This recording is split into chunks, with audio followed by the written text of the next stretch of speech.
जय हिंद बच्चों। आज आपका स्वागत है सूर्या लेक्चर्स में।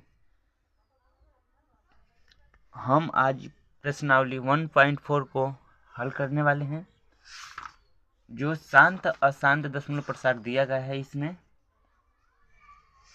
तो चलिए देखते हैं। इसको हल करने से पहले बच्चों, आज हम इसके दो प्रश्नावली दिया गया है, प्रश्नावली 1.5 और प्रश्नावली 1.6। इन दोनों को समझते हैं, उसके बाद इस सवाल को हल करते हैं। तो पहले प्रश्नावली 1.5 को हल देखते हैं, ये क्या कह रहा है। देखिए,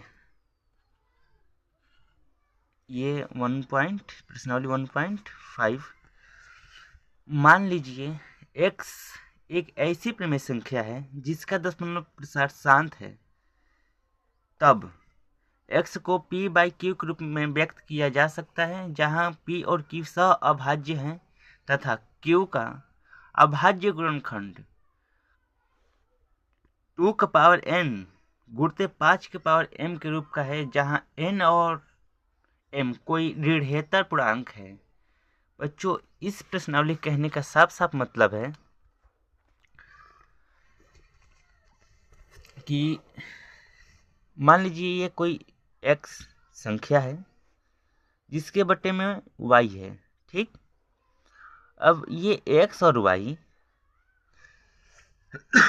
सॉरी बच्चों, x और y इससे हमें मतलब नहीं है, हमें y से मतलब है। तो हम y का ऐसा गुणनखंड करें जो 2 का पावर n गुणते 5 के पावर m का रूप का हो, ठीक। और x और y सह अभाज्य का मतलब होता है जिसका HCF बराबर 1। इन दोनों संख्या में कॉमन सिर्फ एक हो, ठीक।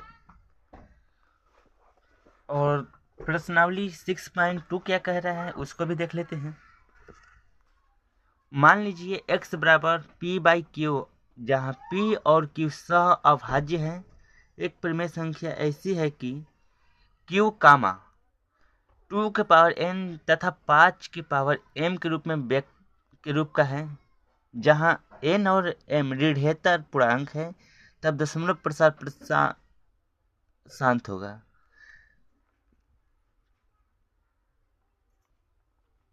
तो हमने दोनों प्रश्नावली को देख लिया।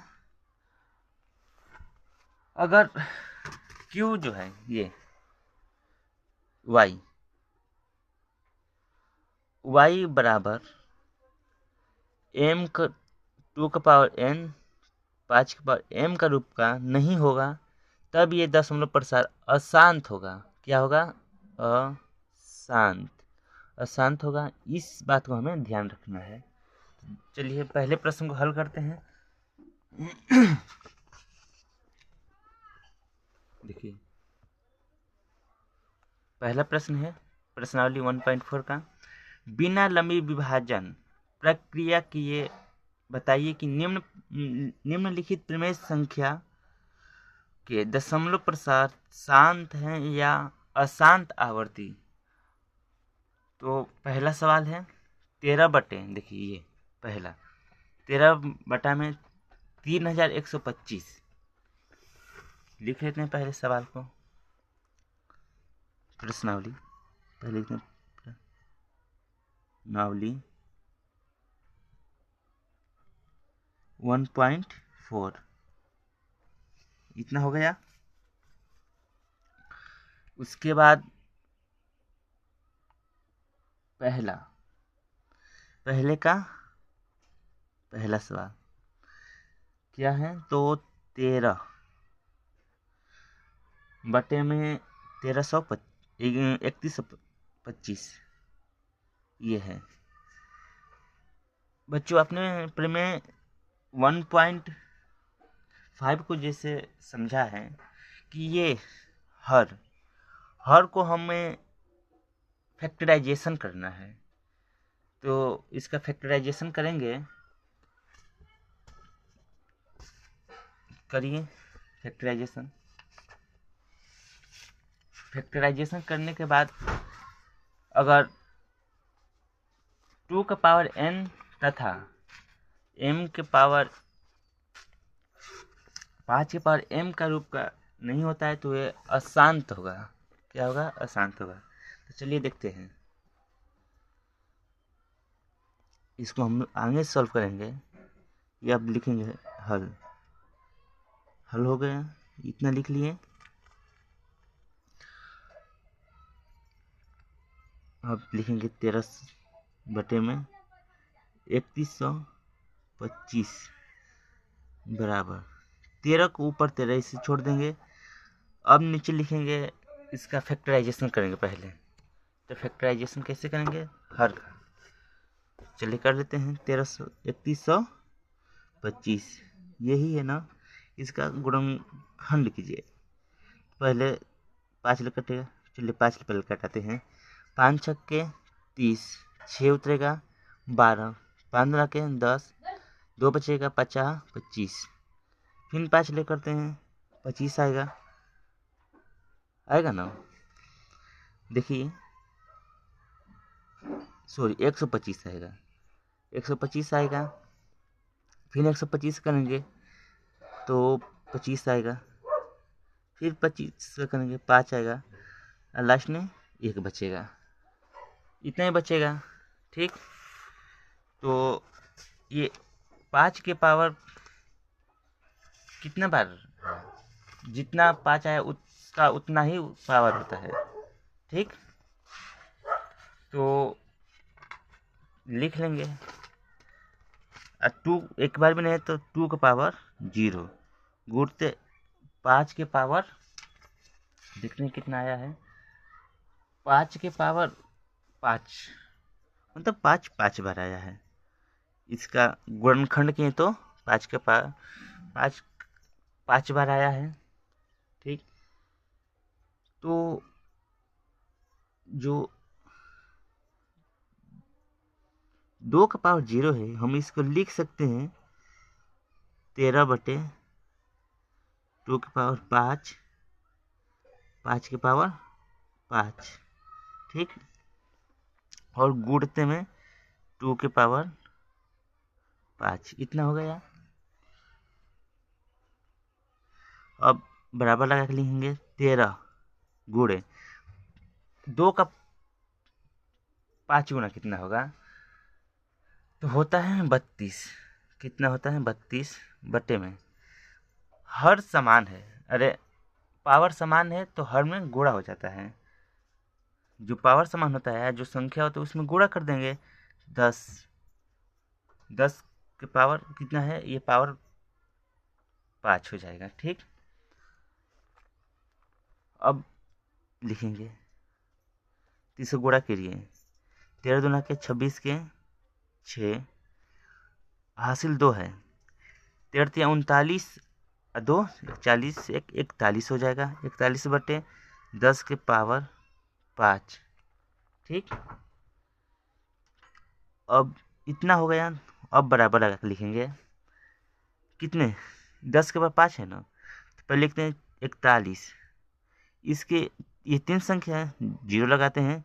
अब 0.0 इतना 0.00416 ये इसका इतना ही आएगा। अब लिखेंगे अतः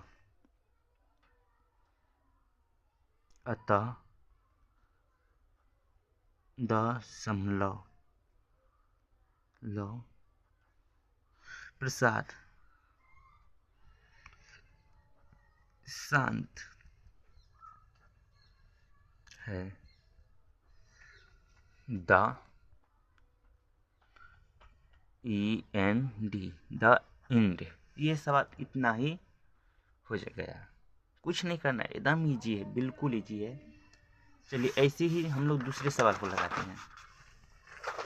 थोड़ा जल्द लगाएंगे बच्चों, देखते हैं। देखिए,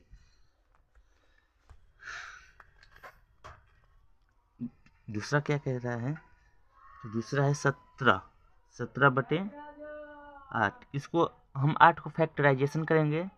लिखेंगे पहले हल लिख लेते हैं। इसके बाद लिखेंगे 17/8 बराबर लिखेंगे 17। 2 को कितने बार गुणा करेंगे, 8 को कितने बार कटाएंगे कि 2 के पावर कितना आएगा? 2 से कटे 2, 2 4, 4 9 के 3 बार, तो 2 के पावर 3, 5 की पावर 0, तो 2 के पावर 3 है और 5 की पावर 0, तो 17 गुणते 5 की पावर 3 बटे 2 के पावर 3, 5 के पावर 3, इतना हो गया। 17 गुणे 5 को 3 बार गुणा करने पाता है, 5 का क्यूब कितना होता है? 25 होता है, 125, 125 का क्यूब होता है, ठीक। और ये दोनों का पावर समान है तो संख्या में क्या होता है? गुणा होता है ना, 10 के पावर 3। अब बराबर लगा के लिखेंगे, इसका गुणा करिए, तो इसका गुणा करेंगे आप तो होगा 21 25, 2125 होगा। अब बटे कितना है? 10 पावर 3 बराबर लगा के लिखेंगे, तो ये 3 है ना, तो पहले लिख लीजिए 2 1 2 5। एक पावर में कितना है? 10 के पावर में कितना है? 3 है। इधर से नहीं, 1 2 3, ये तीसरी संख्या है, ये चौथी, तो इस चौथी और तीसरी के बीच में दशमलव लगा देंगे, इतना हो गया, बस आपका सवाल हल हो गया। अब लिखेंगे अतः, अतः दशमलव दशमलव प्रसार शांत है, द इंड। कहाँ भाग आप देने जाते, बहुत समय लगता है, ये शॉर्ट तरीका है इस बुक का। तो बस इतना ही आज के लिए, ऐसे ही कल मिलते हैं नेक्स्ट वीडियो में। जब तक के लिए जय हिंद, जय भारत, भारत माता की जय।